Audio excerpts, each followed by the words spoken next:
Welcome to Talking Giants presented by SeatGeek. I'm your host, Bobby Skinner, here with my guest co-host, the Football Grump of the Just Giants podcast. We're looking at the 2025 defensive draft class. We got 7 guys we're gonna go through. Actually, 8. I'll let you talk about Harold Perkins a little bit, but I wasn't able to get much film on him, Grump.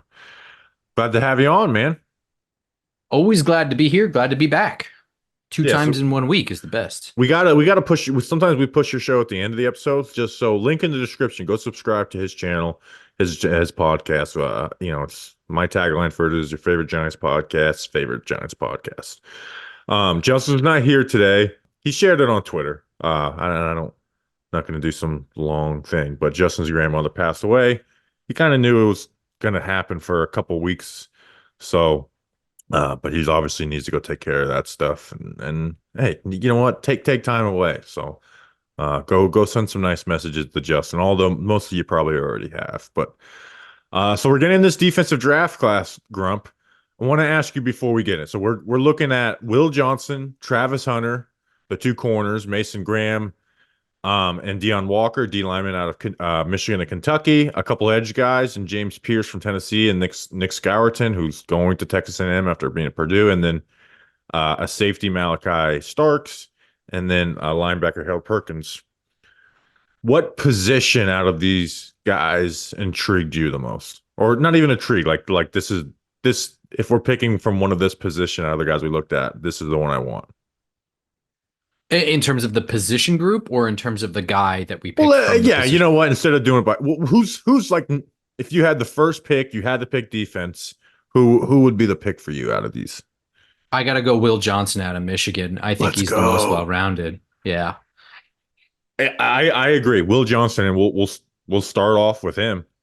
Actually, you know what I need to do, Grump, before we get started on him, because I was on vacation and stuff, and we're doing interviews. I've forgotten to announce some Patreons, and we these people, they need their shout outs. So we got Team Rizzo. Isn't Rizzo on like a horrible slump for the Yankees right now? I don't know. As a Yankees fan, it was very funny to see like the way Grimace is taking over. Like that video of Grimace like standing up and chugging the beer is one of the funniest videos I've ever seen from baseball. And then Paul Zarella, he likes the mozzarella. He's probably a pizza person. So these guys went to patreon.com/talking giants. It's $2 a month. We do t-shirt contests. You get a sticker, all that good stuff. Patreon.com/talking giants. But yeah, so Will Johnson, the corner out of Michigan, would be he's the best player on this to me. And I actually think Travis Hunter might be number 2. I'll be interested to hear what you think on him. Even though there's some more questions with Travis Hunter than there's Will Johnson. But Will Johnson is this big 6'2", 202-pound corner from Michigan. And I look at it as him who could be a guy who shuts down wide receiver ones in the NFL, right? Who can really give you an advantage when you're facing a team with those guys, right? Like when you played Alabama, I know they didn't have like an alpha this year, but like he allowed 0 catches versus Alabama. And then he popped on my radar, Grump, before I was even looking for him when I was doing film on Rome Odunze, because you go to that Washington Michigan game, and I thought he did pretty damn well. Now there were some bad moments, right? He had the defensive pass interference in the red zone on that little whip route, and then he had another defensive pass interference where he got beat on the double move late in the game. But I thought he did pretty damn well versus Rome Odunze, and he's someone that I just think is smart, athletic, big, and physical, and that's all the things you want out of a top 10 corner. I think it's really interesting because he's not super duper athletic. Like you don't look at him and you go like, wow, he's fast, or like, wow, that short area quickness. That's my biggest worry is like the long speed and the long speed in particular. The short area, I don't have much worries because he's so like smooth and he's got good hips, but the long speed I think is what worries you a little bit. A little bit, yeah. But there's so many things about him that I think are intriguing, good qualities. I don't whatever you want to say. 6'2", 202 pounds. Has got great size for the position. I think in his man coverage stuff, he's not handsy like at all. I didn't see too much. Like a lot of these guys that are really good corners at the college level tend to be very grabby throughout the entire route tree. He's not at all. In fact, he plays really, really well to the eyes and to the head of the receiver. and then plays through their hands really, really well. I think the best attribute that he has is that he's just incredibly smart. Um, he plays a lot of like zone or off coverage. And I think that he is excellent with his timing in closing and shutting things down. I think he's really good at undercutting and disrupting routes. He's really good at understanding the route concepts that are happening in front of him. So he has no problem breaking off of his man to go close down on what he already knows is unfolding right in front of him. And that's super advanced for a college player that's not a senior. um, I think I have a little bit of a worry of his for a 6'2", 200-pound guy. I think he could be a slightly better tackler, like just a little bit better form tackler, but that's such a nitpick thing. Yeah, well, you're talking about like, how smart he is, and like, and he played mostly off coverage, right? Like if there's a question you have, at least, I watch Washington and Alabama, is like he wasn't put in many press man situations. Now he did do good in those. Like he was really physical with Odunze on a couple reps. He got in trouble in the red zone on that whip route where he got a holding call. Um, but from the off coverage, I mean, where he played most of the part, like I put no panic from off man coverage, hip reader, which allows him to break at the perfect time. Like he keeps it, he like guys that are trying to win back leverage, he never loses. He just, like you said, smart, stays calm, reads the hips, and then goes. And I said his like reactions to cuts is A+. And I think he just like mirrors well with guys. And again, like for not the most athletic guy in the world, I think his change of direction is just really good and smooth. Again, so like the questions for me would be, like I said, the long speed type of stuff, right? Like there was times where he covered Odunze well, and it wasn't a completion, but Odunze was able to get like a little extra burst at the end and separate on a ball that Penix threw a little wide. And then just a lack of press man coverage, which again, I watched 2 games of him. Maybe when they played better teams, they pressed him up a ton. But for me, I didn't see a lot of press coverage, but I thought he was physical when he was in it. So yeah, like this guy, to me, it's not even an argument of like out of these guys that we're looking at, who would I pick, right? If the Giants are on the board, we're going to pick a defensive player. Hell, even if the offensive players we looked at in the last episode, like it to me, it wouldn't even. You can maybe make a argument for Will Campbell out of LSU, one because of the offensive tackle need, but Will Johnson out of Michigan is like he's the guy for me. So here's the thing. We may not know how good he is as a press man corner, but we're about to find out. Wink Martindale going there, right? Yeah, it's going to be interesting to see how. That's a great point. I didn't even think about that. How Wink plays his defense, and from going from the college game. But yeah, like you said, This we will get he'll get plenty of experience in that, even if Wink doesn't like play to his true form in college. the super interesting thing is that, you know, that would have been a huge concern 1 year ago that he has no man coverage, but this is a system that's going to prioritize off coverage that the Giants are running with Shane Bowen. So um, it's just kind of funny how that's all flipping around right here. Yeah. So, and again, corner is a huge need for the Giants too. You know, like Cordell Flott and Nick McLeod maybe starting at corner for the Giants week 1. Um, we'll see how Drew Phillips develops in the nickel, but hey, like outside corner it's essentially a guarantee that outside corner is going to be a need for the Giants next offseason, unless you really believe that Cordell Flott's going to be the guy. Well, I guess we don't know, but I don't feel it that way right now. Yeah. So, but yeah, Will Johnson he has the highest grade for me out of any of these guys that we've looked at in this way too early process. Which I'll be honest, this is a little lackluster of a way too early year for me. Like some of these guys, like we're gonna talk about another Michigan guy, Mason Graham. I was like top 5. Are we sure about that? But I want to talk about the other corner too, Grump, because I really like him, and that's Travis Hunter, quarterback out of Colorado. Obviously, was with Jackson State, went with Deone, and then went with Deone to Colorado. I'm surprised at how well he played at corner, considering he played at wide receiver almost full time, Grump. And maybe he looks to play wide receiver in the NFL. It would be nice to see him stick at one, let them stick at one position. I doubt that that's going to happen.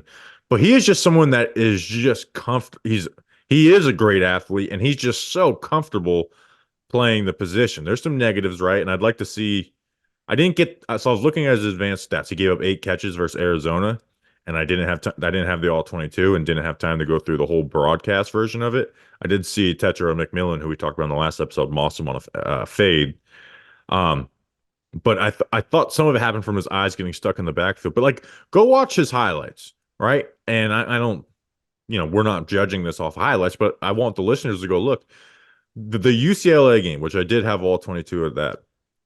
His two interceptions are like two of the best interceptions I've ever seen for a college corner. Like they are fantastic. The first one, he's the outside corner. He presses up the outside receiver, and the slot receiver is running like a little 4 yard out, like trying to get it like like the quarterback's reading. Okay, corner's playing with the vertical, and he baits him into it and makes a hell of a play. And then his next interception, they're running a little high-low smash concept, and he's playing the low, and he baits that quarterback in, and he makes a fucking amazing play, amazing catch, interception. And he's just someone who is that great athlete, is like physical and very comfortable and press without like sacrificing giving up deep passes. And when he's in zone, he plays with good instincts, smooth back pedal. He's he's fun. Like I need to watch more film to get you like a full he's him, that type of thing. And again, I did see Tetra McMillan Mawson. How is he going to be against bigger wide receivers if that happened? But man, watching him is like this is some real deal shit. And this is a guy who's playing wide receiver essentially full time. I don't know how he does it. It's insane Really good because wide receiver too. yeah, it's that's like 60 straight minutes of playtime. And the fact that he doesn't give up like long balls in fourth quarter consistently because he's gassed says a whole lot. I think that playing both ways is going to help his NFL stamina. Not to go too long on a tangent, but like people always I don't know, people have attributed Sean Taylor to like his dominance is just being like having that insane stamina. Like he's still at like 95% in the fourth quarter, and that's why he was so good. This is a clearly gifted athlete with NFL size and speed. This is Deone's second son. He Really literally good said it ball the other skills. day on Twitter Oh, did he really? that he's his son too. It would be his fourth son though. He has Shiloh and Deone Jr. Yeah, but I mean, if we're putting him in the hierarchy, I think he moves all the way up to second son. Let's I be I serious. I think that's not wrong. I don't think it is either. Um, I think that being a two-way player has also helped his understanding of those route concepts and coverages. Like he understands the film room better, and that's something that Deone was always very good at, was film study and knowing his opponent. He does have a lot of refining to do, I think. Uh, like I think that he could improve his physicality at the line of scrimmage. I think he could really jam people there. I think sometimes against really smooth route runners, he can get his feet tied up a little bit. Um, but what really gets me is it feels like it's all instincts with him. Like it just the position comes so natural to him. Really aggressive attacking the ball as well. Another guy that I think could stand to be a better tackler. But that's like a common, great college corner critique that I have. A lot of them just are not great tacklers. Yeah. Like you said, where it's little instincts, and that can get him in trouble too, right? Like there was a play versus another one versus Arizona where he kind of gets his eyes in the backfield, which again he likes to watch the quarterback, which he does a good job of, but they run like a little bender route behind him and he gives up, a 30 yard. And he does a good job to recover on it too, by the way, because he's like not beat. He's like he's missing his guy by like 5 to 10 yards, and he almost gets his hand on the ball, so he does a good job to recover. So, like you said, it is a lot of instincts, and then you see how like sticky he is and phase when he's in man coverage and just staying with guys and undercutting, and again like that ability to bait the quarterbacks in zone. That's huge for me when you have that type of athleticism because that is someone to me that's going to take the ball away at the NFL level, right? Where quarterbacks, it's very much bam, bam, bam. This is my read. This guy does that. He's going to he's going to be a nice little chess piece for a defensive coordinator to, show the receiver that you're bailing and then undercut and those smash concepts. Those are a huge part of the NFL game. And you know what? Like that can get teams to stop either running those or you get those turnovers on them. But like he's real deal. Is there any chance he's going to play wide receiver? Like, do you think there's a chance Travis Hunter looks at the wide receiver money in the NFL and says, I'll just take my chances there? Because he's got a drop problem, but I think he probably could hang. I don't I don't know. Well, I mean, you look at the money first is coming from the draft, which is a team is gonna take you for whatever they want you for. Um, in terms of like the market, like to me, a top corner in the NFL makes excellent money. I don't think that he's a top wide receiver. I think that he's a capable receiver. And I don't think that like I think the more lucrative way for him is to be the best corner that he can be. If it's just me. But I mean, he's a versatile piece. I could it depends. Like the right creative coach, like Andy Reid would play him at wide receiver once in a while, right? Like I think the right coach would do that.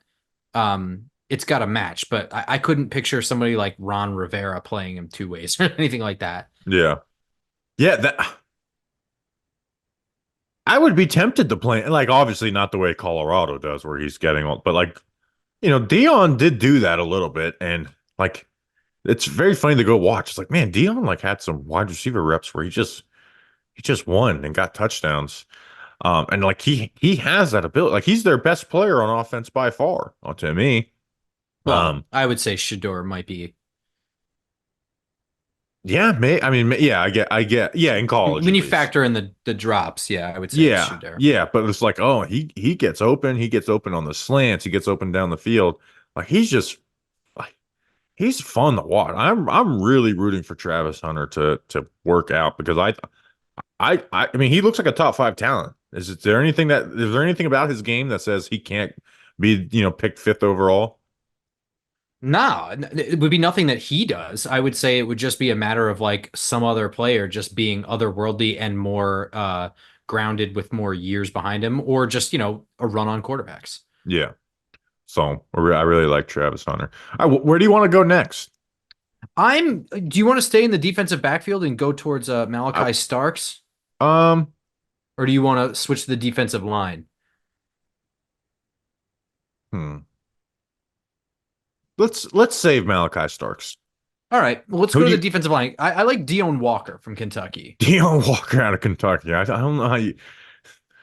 This is he's 6'6", 348 pounds. They're like, oh, Hmm. what is this guy? A two gapper, a run stuffer? So not the case. It's Incredible hilarious. athleticism for the size. He's 7.5 sacks, 12.5 tackles for a loss, and 55 tackles last year for the Wildcats. He's just a mammoth defensive lineman who you could see exploding into a star. Now, there's questions I have and things he needs to get better at. Um, but he plays like he's a finesse rusher. Like he's Hmm. working pass rush moves, he's going outside in, he's working hand moves. And I actually want him to do less of that, right? Like Yeah, a little bit. I had this vision in my head of like this guy needs this, he needs like some D line coach who's like 5'9", like jacked. Maybe probably should be the strength and conditioning coach to just yell at him and be like, "Look how big you are. Go through them." Because there's times where you'll see him like strike and just displace an offense. I'm talking like the Georgia O lineman and Hmm. displace those O linemen, but you want to see him like, hey, okay, finish that. Like finish that with power instead of trying to work a hand move or work finesse off of it because like it's he's so powerful. And it's like he doesn't even realize how powerful he is because he doesn't like use it all the time.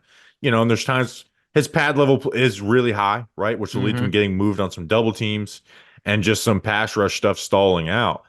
But like I think if you lower his pad level, like a lot of that stuff will get naturally fixed. Like this is like if I was Kentucky, I'd be like, this is the guy we're coaching. Like we will spend an entire week just coaching him if we have to, because he can be just a total game wrecker. It's nuts to watch him. It's insane. He's first of all, you pretty much stole all of my notes on him.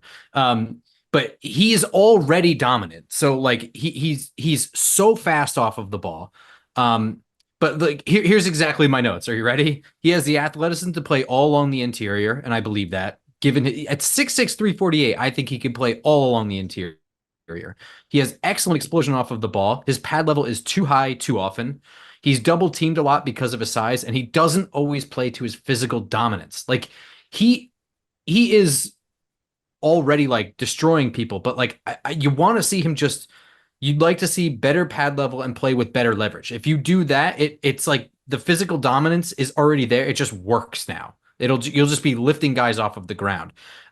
It's incredible his foot speed and short area quickness. It's like someone like photoshopped a ballet dancer's bottom half onto a sumo wrestler's top half.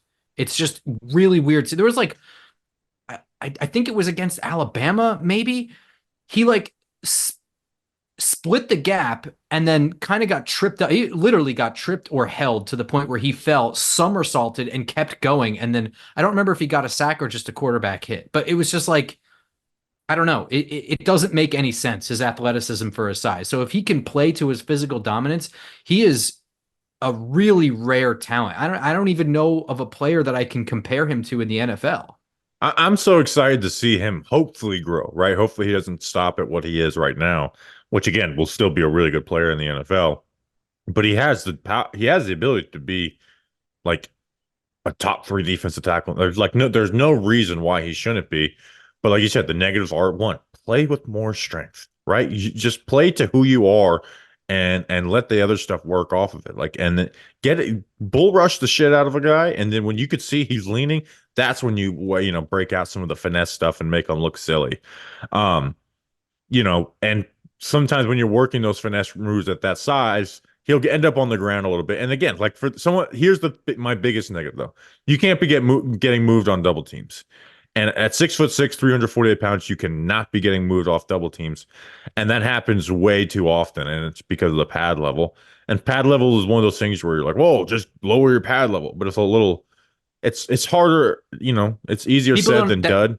it's a hamstring thing. You have to bend at the right place. Like just getting your pads low, that just leaning. Like you have to bend at the knee and at the like you can't have tight hamstrings and do that. And the bigger Yeah, you but are, the I harder still think that there's kind some of stuff is. that can be worked on, like getting at like just the way he gets out of his stance. Like I'm not expecting him to be playing at a super low pad level for the whole rep, but if you can play at a low pad level for the first second of the play, it can just set up so many things for him. But it's fascinating to watch him, where you're like, God, this guy is working outside in and swim moves and I think he even worked the spin in one of the plays that I was He has a pretty good rip move as well. Like he the hard stuff is already done for him.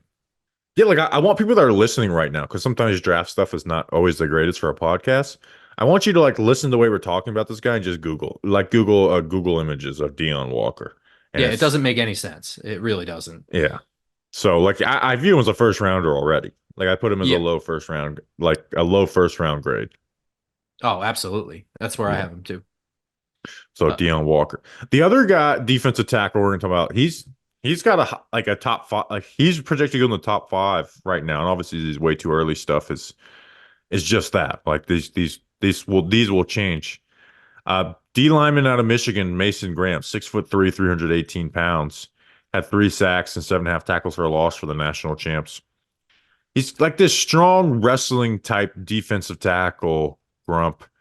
And I think he's going to be a good player in the NFL, but I don't see him as a top five player. And I don't really see him growing into that either, right? Like his get off is just like sometimes when I want to like really measure a guy's get off, I will look from the sideline view and just pause it and after the ball is snapped. And there's a lot of times where he's the last guy off the line of scrimmage. Um, but I do like him, right? He's got the functional strength that shows up on every down, plays with a really low pad level, obviously a lot different than the last guy we talked about. And he has these strong hands, but he's kind of like a bull and pull guy, and that's it. And his pass rush just stalls out way too often for someone that when you see top five, when you see him being mocked third or fourth overall in the way too early mocks, I would like to see a lot more out of him than that. yeah, this is a product of being on a national champion team. That's the only reason he would be looked at that way. He's a good player. I like him. 6'3", 318 pounds. He's built like a tank, just like you said. He's just like stocky, well-rounded. Like he's just a big dude. He's built like Braden Fisk. Yes. Yeah. So like when I look at him, like I can only really see him as like as a defensive tackle. I don't know. He's not a nose tackle. He's not going to play the 1 or 0 technique, No, and he's he's a not going three, to fit out three on the five. edge either. He's not going to. Yeah, I don't even know how well he's going to do as a 5. You know what I mean? Like he might be okay. I think he might be kind of relegated to that 3 spot more often than not. But leg drive is definitely there, and he plays with a good pad level. So he does kind of bully guys. He frustrates offensive linemen. He's a load to take on. I think he takes on blockers really well. I think he has some hand fighting to him, but he could definitely improve there. Um, he's not strong enough to take on double teams. Even I think he does even a pretty like in the run game. he doesn't get moved too bad, but he won't ever win anything there. Yeah, I like don't I don't think. see I don't see him ever getting moved, but I do like him in the run game quite a Yeah. bit. Like he's got great instincts for the ball and he has like the footwork to get to. Like offensive lineman trying to cross face against him is just a losing battle for them. Like he knows how to get there.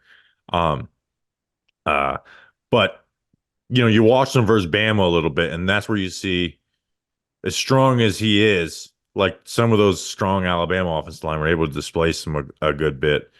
Which again, like, how are you going to look in the NFL? So, I mean, I have him as like again, I grade these as what if they came out now, what would I view them as? And my grades are based off of where would I be excited picking you? It's not like the most exact. I don't do like the 5.7 or 6.3. I kind of keep it simple. Right now, to me, he's like a high second round pick, which means if I picked him in the top of the second round, I'd be thrilled about it. I wouldn't say I'd be thrilled about a high second round pick. I think he's a second round pick guy. He could go high, he could go middle. I don't think he's not terrible, but like I don't know. Guys like this come out all the time. Like there's nothing that I see from him that's just like, whoa, this guy's different. Like, nah, I feel like guys like this come out every single year. Yeah, he just like again, I have it like his athleticism is above average, right? His Yep. get off is just okay. His functional strength shows up on a consistent basis, but he does lose like the size battle sometimes. It's just like you said, he's a good player. He'll be a good player on a team. I have no doubts about that. But I don't think he's ever going to be anywhere close to like someone who's getting award votes, for all pro or Oh, anything like that. Like no. I don't see that, but I really don't see that potential in him. No, I mean at times when I was watching it almost felt like he was going to be rotational. I don't know. We want to talk about someone who was rotated a lot, and I'm surprised that the stock is on him. That's James Pearce, the edge out of Tennessee, 6'5", 243, might be 6'4", but that weight is light for an edge. Right now, he's like the person that people pit first overall in these way too early mock drafts. Grump, and he had 10 sacks, 14 and a half tackles for loss, and you're going to see some highlights of him where he works outside in, and it looks really, really good. But I want you to look at the opponents that he's playing when he's doing that. He is a undersized speed rusher who is a good athlete, but he's not this amazing athlete. He's a really good athlete, but he's not this like he's not Chop Robinson, right? And Chop Robinson's on like a different level when you think of edge rushers. And his get off is good, but with the flashes of great. But his strength is really lacking. Like you go watch him versus Alabama and Georgia, and he got bullied. Right? You'll put on the Alabama game on the first series of the game. He'll work a nice speed to power move and finish a play where I can't believe Jalen Milrow just stood in the pocket. But he gets a strip sack on that. And you're like, okay, a little smaller guy, but he will generate some speed to power. That's the end of it. He got bullied by Alabama and Georgia. Bullied. Like it reminds me of K'Lavon Chaisson, right? And his just anytime there's hands on him, his pass rush just totally stalls out. And then so I watched those games and I was like, what is being what why is this guy looked at it this way? And I went and popped on his highlight tape, and it was all outside in moves versus bad offensive tackles, which is good, right? Like the ability to work laterally is awesome, but you're not going to have that that green light as often in the NFL. And you're going to be playing against better guys. Like I was very surprised of what I saw when I put on his film. And he doesn't have great bend, his hand usage, to get around. Like there's just so much lacking from his game that I'm very surprised at. I was very surprised when I saw it. Yeah, I would not put him as a super. I'm surprised that he's being regarded that way, but I guess I shouldn't be. The media always hypes up silly things, but yeah, let's try and give him some positives here. I like his length and height. Um, he's got the speed, I think, and the burst off of the line, I think is there. And I think that he has a really good motor as well. Like he is pretty relentless. He's not super effective with his hands. He's got some hand fighting moves and stuff like that. But even if he's losing, he is kind of trying to replace hands and just frustrate. And I think that he's pretty responsible with gaps. I think he's good at keeping his eyes in the backfield as well. Um, there's plenty of room for improvement. He has average at best bend around the edge. So like the speed off of the edge is pretty good, but with no bend to match it, it's not going to be very effective. And the biggest thing for me, honestly, you've already mentioned it, but like being 242 pounds at that height is way too light. It's way too like if I were to take the numbers off of the jerseys and put the entire Tennessee defense, you'd think he was a safety, right? Like he'd just be Yeah. kind of a tall safety. He's got kind of narrow hips. He's got kind of skinny legs. He just is, he's pretty thin, man. Um, I usually use like my basis for like what an edge rusher should be is like around what JPP is like, which is like 6'6", 260. So yeah, he's like 20 pounds too light. Hey, And it's all functional weight too. Like I don't want him to get like a beer gut. Like his yeah. legs are thin. Like he needs some thigh muscle, man. Now, like you said, there is room for improvement, right? We're not talking about a guy who can't develop. Um, like Mason Graham, we think is a good player, but just not going to be someone who develops into a top player. Pierce can get, close, to like he could get himself into like a top 15 player, in my opinion, because that athleticism, right? Like, and like, and you see the flashes. You see the flashes of it, and he was able to get 10 sacks in the SEC, some against non-SEC opponents. But you see the flashes of it. If he can just become a technician with his hands, right? Where again, he doesn't have the best bend in the world, but if he had with that speed and get off, and if he can really work his hands, he can be someone that works around the corner and has offensive tackles working around the corner, and then set up some of those outside in moves. But right now, if you dropped him in the NFL, his only wins would be outside in, and NFL offensive tackles would know that and be ready for it, and you would be looking at someone who's just not effective. And in He's the not run game, the size shows up too, right? Like he just gets worked in the run game. Double teams destroy him. He plays the backside of zone. He plays the backside and will play the mesh point on zone reads, so he'll get tackles for losses. Um, but like he just gets bullied in the straight up run game. he doesn't even play full time. I mean, it's They really rotate him weird. like crazy, like a Yeah, lot. Like I'm like, why is he not playing more type of rotation? it's because he's kind of useless in run situations. You know that he can't stand up to the block in a one-on-one shot. So it's weird to regard him as a top like talent when he doesn't even play full time. I don't want to trash the kid. Like it's not his fault that he's being regarded one way or another. I think that he can improve if he can just work out the right way and continue to work his hands. He can be a very very functional player at the NFL level. But I don't think he's. I would be surprised if he was uh, anything more than a Pro Bowler. I mean, the Pro Bowler is good, but yeah, I agree with what you're saying. There's an edge that I do like, Okay. and that's Nick Scourton out of Texas A&M, but he's actually Nick Carraway from Purdue. His last name was Carraway last year, and he went to Purdue. Changed schools, changed his names. What are you hiding, Nick? Yeah. Um, he's not 243 pounds. He's 6'4", 280, and he looks like maybe he may when he gets weighed be a little less, but he's a big son of a bitch. And he had 10 sacks, 15 tackles for a loss for the Boilermakers last year. And he's just a big, strong edge who understands the spot, right? Like with that size, he's got good athleticism to go with that size. And I think he's like pretty like fluid, right? In a sense to where it's like, okay, he works moves, he's kind of a smooth mover, he can counter and stuff. And I like that he like knows he's big and he works speed to power. Where a lot of these big guys they don't. I really like. I mean, I view him as someone who's a first round player right now. Not a top 10 pick right now, but someone who can get into that range. Um, and like he's got good instinct. I really like Nick Scourton, and I'm excited to see him play against the SEC competition next year.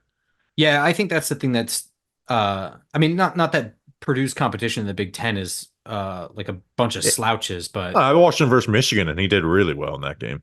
Yeah, big, thick, and strong, dude. One thing I will say, he may lack speed to be like a dominant edge, but I think he's kind of more of like a Leonard Williams sort of. I don't He know. reminds me of Jermaine Johnson a bit. You think so? I feel like Jermaine Johnson's a little bit faster. I kind of view them similar Okay. athleticism. Maybe Jermaine's got the edge, but I view them like similar athlete athletic profile. I like him, man. I mean, let's get this out of the way. I like defense. This is a guy who hits people like a hammer, dude. I'm surprised that some of these college players got up after he tackled them. I think sometimes he can be a little bit linear. Like he's far more comfortable and far more athletic running straight forward. Like I do like that even if he's not right 100% of the time, he's just going to go 100 miles an hour. So like I saw him just like absolutely annihilate a quarterback. I'm not sure what game I was watching, but it just totally fooled on the handoff and just destroyed a quarterback. I'm cool with that. I'll take that every time. I don't even care if you're wrong most of the time. Um, I'm not really sure. I do think that he's pretty athletic, especially for being 280 pounds. But I'm not really sure about like his hip movement, and you might be able to enlighten me a little bit. He looked a little bit stiff to me in the hips, but it's not really. I don't think he's that guy that's ever going to be super fluid in the hips. He's not going to be a fast bend around the edge kind of edge guy anyway. But he does have like good cornering reps where he uses his hand. Like it starts with the strength with Mhm. him, right? And I'd like to see him get better at that, right? Like I'd want to see him counter off of his bulk. Sometimes he'll work that speed to power and he'll just keep pushing, and then eventually that stalls out, even though you push a guy back, 4 or 5 steps, counter off of that, right? When you get a guy on his skates, then knock his hands off of you. Um, and I think the stiffness shows up the most in this spin move that he does, Hmm. where he loves this spin move, and I only saw it work one time, and it's like he sets it up well, right? Like it's all going well in his head. He does it times it up perfectly, but it kind of just like spins in place instead of gaining ground on the spin. So I think that's where that probably shows up the most for me. Like I would need him to get rid of that. But it's just, when you're just working the edge, I want to see him, flash some hand moves in there. One thing that I think that he will excel at, or he could excel at the NFL level, and it's not glorious, but being the end in an end tackle stunt. Like I could see him absolutely swallowing up two offensive linemen and letting someone loop around him and get a sack like pretty consistently, being a problem for offenses. Yeah, absolutely. Um, And then as far as like a run defender, I want to see him have a little more urgency setting the edge, because a lot of times he's trying to slip the blocks when it's, Hmm. and he doesn't I've never seen him get moved off the edge, but I'd like to see him just work to like, let me just get powerful and squeeze this edge down, because it looks like he's trying to, you know, just kind of like shed that block more so than squeeze it down. And you also see that when he gets pulled at, is that he'll kind of try and set the puller up and then make him miss last second, Hmm. which in reality it's just like, just put whether you're spilling inside or levering outside, just just hit that son of a bitch as hard as you can. Like get low and squeeze that down, because you can't be to me. I don't want someone who's hunting for tackles for a loss on when he's getting pulled at. I want you to do your job, and I want you to close that gap as much as possible, instead of trying to be the hero of the play. They also dropped him Absolutely. in coverage a good bit in Purdue too. I saw that. Yeah. I don't think I would do that. No, I me don't. neither. But they did do it. It did, and it didn't really bite them either. In fact, I think There was one good coverage play he had. I can't remember I'm what pretty exactly sure it it was, but I ended up remember. as an interception. I think he like decked who like the running back or whoever who slipped out, I and didn't the see ball kind that. of bounced around and landed in a linebacker's hands. Yeah, I didn't see that, but there was one play versus Michigan where I'm like, that was a good coverage play. I think that's why I put it on the notes. It was like the coverage experience. Because like sometimes these edge guys, like you can write down coverage experience, but I'm like, I want to see you make one good play before I put that down in your notes as something that you could Right. possibly do. But I wouldn't put him in there. Let's talk about a guy that we talked about briefly before, and I think we had differing opinions. That's Malaki Starks, the safety out of Georgia, 6'1", 205, 5 interceptions and 12 pass breakups the last 2 seasons. I was looking at his advanced numbers. He gave up a lot of yards in 2022, not much this last season. Um, I really like him. I think he's a pretty damn good athlete, and I watched him in man coverage versus South Carolina and Auburn, and he had to me had like corner man coverage skills. Now it was from off coverage, but he was just like to me his change of direction and his ability to like stop with the wide receiver if they're running a curl or working with them and they're breaking in. Like I really liked, and I like the way I like his ball skills. I like the fact that he will poke through the catch space to get a pass breakup, and then in zone coverage, you didn't see like these crazy plays in zone coverage, but I thought you saw someone who did his job, kept his eyes in the backfield, played with discipline and instincts. Like I I really like Malachi Starks, but you're not as high on him. Yeah, this might be the first time we've ever super disagreed about a player. I I saw some moments where he looked really good in man coverage specifically. He looks a little bit more comfortable. That's not true. Hang on, I don't want to say it like that. He looks comfortable in both man and zone coverages. I think he has a good understanding of his positioning. I think he has a good understanding of where he's supposed to be and clamping down on guys running through his zone. I I don't see the athleticism. I think that there's a lack of long speed. I think the short area quickness is pretty evident. I think that at times he struggles to close. Like he's a tick late at the college level, and the NFL game is all about precision speed. Like the ball coming out of the quarterback's hands is so fast now. And if you're already a tick late consistently at the college level, I am worried about you at the NFL level. Now, I watched only two games, so I don't want to spend We this both entire watched time. two different games, which is the beauty of these episodes. I Right. watched Auburn and South Carolina. What games did you watch? Tennessee and Kentucky. And I acknowledge that Tennessee's kind of fake. So in the Tennessee game, because they are splitting out so many guys wide, he was in a lot of coverage situations one on one. And I was like, all right, let me throw on Kentucky here. And I was surprised that I was not really wowed in that game. Like a couple times he was beat deep, like he was caught flat-footed. And for me, like if you're going to enter the draft as a NFL safety, I better not see a ton of clips of you not being the deepest guy in the field. And in one game alone, I think it was like four times against Kentucky. And it's like, it's not like Kentucky, like Tennessee, I could have been like, okay, well, they run this up tempo bullshit. Like every play is like 30 yards downfield kind of fake offense. But Kentucky doesn't do that. They're a very run heavy team a lot. Um, I think that if he stays in stride, he brackets and body positions really well. I think that if he's up against a more fluid, experienced wide receiver, he struggles. I think that he bites on double moves and he struggles to recover. I don't think he has the long speed to recover, even if it's just a slight hiccup. Um, I see him struggle to make up ground. I mean, on a lot of the Kentucky ones that they weren't all completions, but he was still beat. And I think he was beat for like two touchdowns in that game. So um, as a tackler, I think that he's pretty good. And he's more than willing to get up to the line of scrimmage in the run game and mix it up in there. So as a safety, that's a little bit more important to me than as a corner. But I think he just might be relegated to a too high system due to the speed issues. I think he's a good athlete, and again, like you said, that's the most we ever disagreed on a player, just like baseline wise. Like I, like I I could have do been I in a do I shitty do I mood. do agree I where don't I know. see.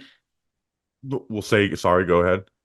I could have just been in a shitty mood when I was watching him. Well, I no, don't no, hey, know. hey, but and I want to look at. I'm going to look up some advanced stats on this, but I do agree with you where you're like he's not always the deepest person on the field, and as a deep safety that can get in trouble. But I thought for the most part, like he did a good job, like knowing when to play his response, just full on player responsibility and when to take a chance. And I want to look at the Kentucky game. He gave up in that game. It says he did he give up? It says he gave up a touchdown in that game. Um, so, but again, I just like the man cover skills, like where I was like, man, this is like, and like you said, yeah, craftier wide receivers, but I'm not asking my safety to guard really good wide receivers. I'm asking him to Well, guard that's tight true. Yeah. ends. Yeah. Um, like that, like Georgia on any time it was third and long, they would have him come up and play man coverage. And hey, it's specifically off coverage where he's good, right? Where I think he anticipates well. Now when there was one play where he got a pass breakup on this, but he was in and like press man versus South Carolina, and he got beat on a dig, but the receiver dropped it, and or the receiver bobbled it, and he got his hand on the ball. So I did see some of that where he got shook at the line of scrimmage, but the off coverage that I really like, and I just think he's got good anticipation. Like the one of my negatives though is he takes bad angles on outside runs. The inside runs, he's awesome. He loves to come down and hit, make a play. It was times where the outside run was like, oh, you got too aggressive trying to get downhill, and now there's you've lost the angle and you've let up a big run. So that I showed did up. see that as well. I wish I had written that down, but yeah, I saw that twice as well. Yeah. So I'm looking at the advance. So Kentucky, yeah, I mean, he had a 51. I hate using grades, but he had a 51 coverage grade in Kentucky versus Auburn, which I watched him. He had 86 and South Carolina 80. So maybe I got his best games. What was the other game you watched? Tennessee. Tennessee. He had a bad coverage grade. All right, all right. Well, I guess Maybe we we're both right. yeah, we this is a player next year when we watch the full film on him. It's like, all right, whose games are telling more of the truth in him? Um, I didn't watch Harold Perkins, the linebacker of LSU, but I can let you go quick if you got anything on him. I was able to watch one game on him. I'll give you a quick rundown of what I've got here. 6'1", 220, that's on the shorter side for a linebacker. 6'1" is kind of the minimum, I think, for a linebacker at times. But I will say, in terms of versatility only, not in terms of talent, but in terms of versatility, he's Micah Parsons like. They moved him all over the place. Not quite in the middle, but on the edge, over like weak side linebacker. Like he kind of moved around. He liked to I wouldn't say he was a middle linebacker, but he would blitz through like the A gap. Um, so LSU like to move him around a lot. I think in coverage, I think he can handle man coverage on like a running back pretty well. Just like, your standard linebacker coverage. In zone, mostly good, but he can get a little lost in space on scramble plays, like long, I wouldn't say long developing, but just he can get a little lost as time goes on. He can kind of drift and float. As a blitzer, I think he's super effective from multiple spots on the field. He doesn't have the bend to be an edge rusher. He doesn't have the size or the bend to be an edge rusher. But he can blitz from the edge, if that makes any sense. He has the speed to do that in certain packages. I think he would make a good quarterback spy if you needed that for a game. I think that he could handle those things against, most, Lamar Jackson being kind of an anomaly. Most quarterbacks that are mobile and can get away and bite you, I think he can handle that. On running downs, I don't find him out of position a lot. I think that he's pretty good at taking on blocks physically. I think that he is an aggressive player, but that's something that he could stand to improve. He could be more physical and aggressive. Um, and in that, what I would say is like some of his tackling is a little bit sloppy, a little bit high. The wrap up isn't very strong. Like it's not that he's just throwing shoulders, but it's just like bring him down, dude. Just like grab him and pull him down. Don't just wrap around him and just like throw your weight at him. Like actually pull him to the ground and like twist. But overall, I think that he's super athletic and that versatility, he kind of makes like a nice little chess piece that you could move around and just force offenses to worry about. So He I'm sounds like an interested to LSU see. linebacker. Yeah, yeah, I guess so. Devin White. Um, You're like describing Devin White and Patrick Queen right now. yeah, I kind of am. Although I think both of those are I think they were more polished NFL traditional style, like not traditional style, but they looked a little bit more like linebackers to me. Okay. He, like I said, at 6'1", 220, again, you have the danger of starting to look like a safety again, you know? Yep.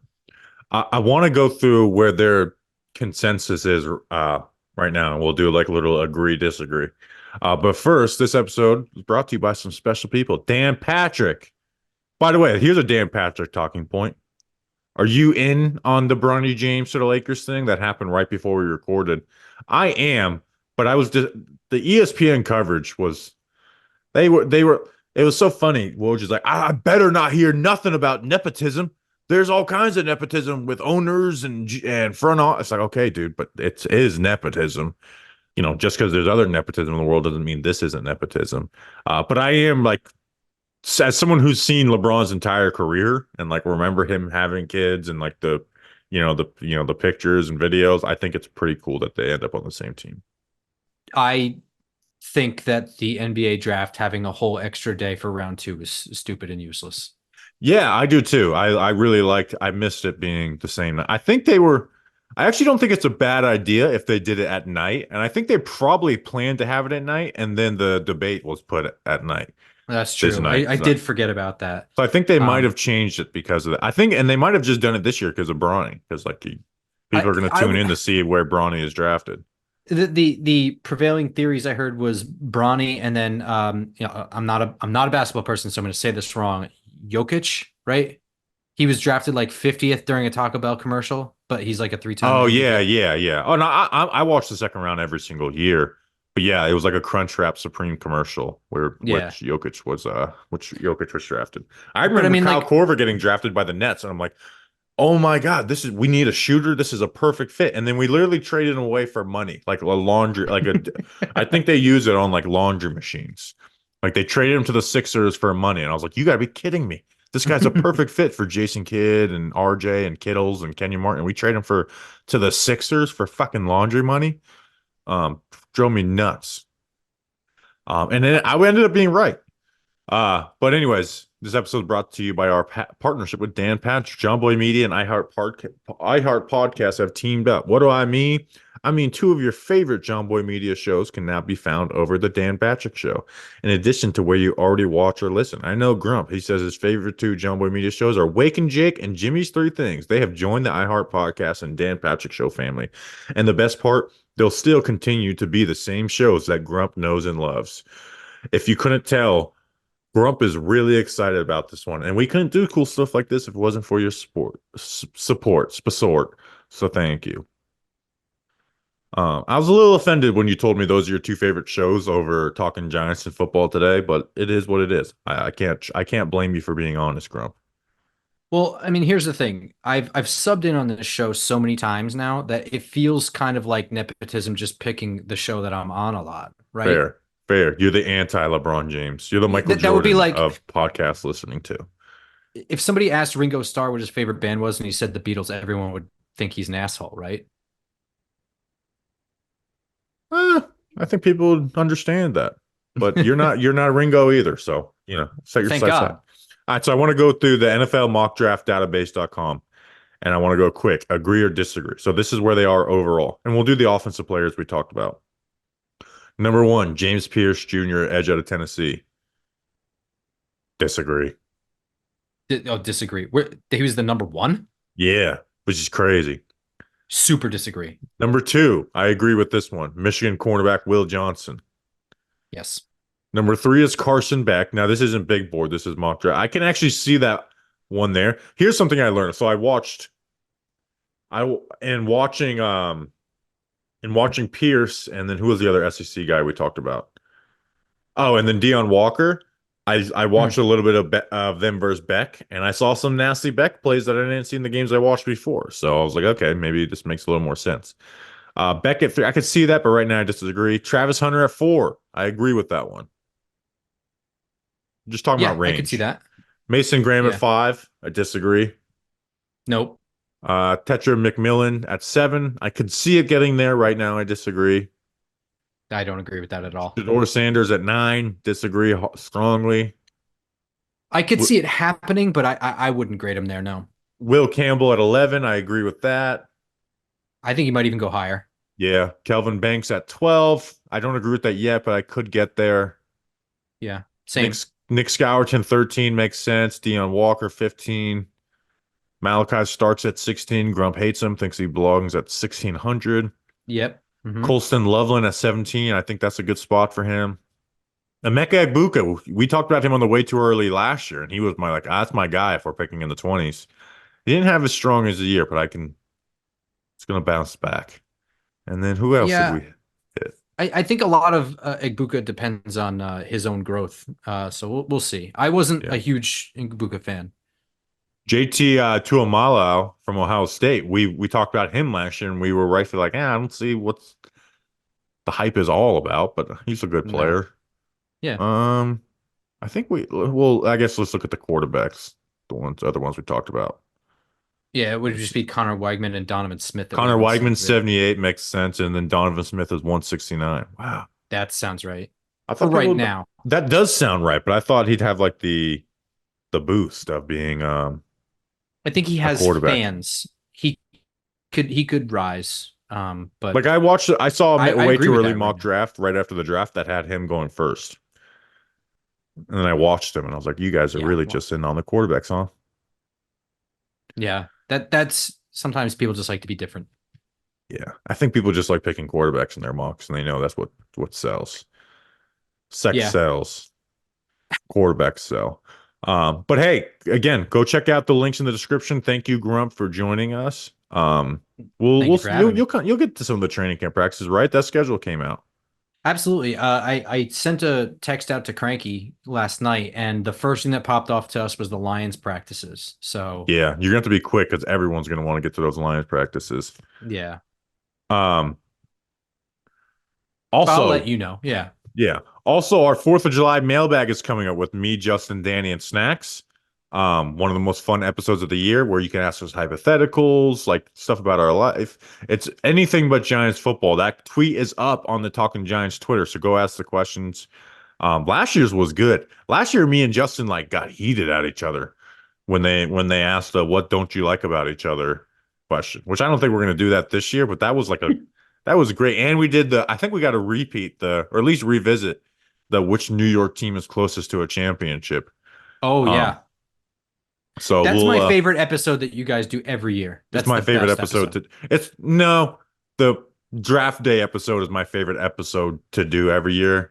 4th of July mailbags probably, and then maybe the week 1 preview pod, and then the 4th of July mailbags my third after that. So make sure to get those questions in. So we will see you. Enjoy your weekend. We'll see you next weekend. Go wish Justin that hope he feels better and everything goes well. We'll see you then. Until then, let's go Big Big Blue. Blue.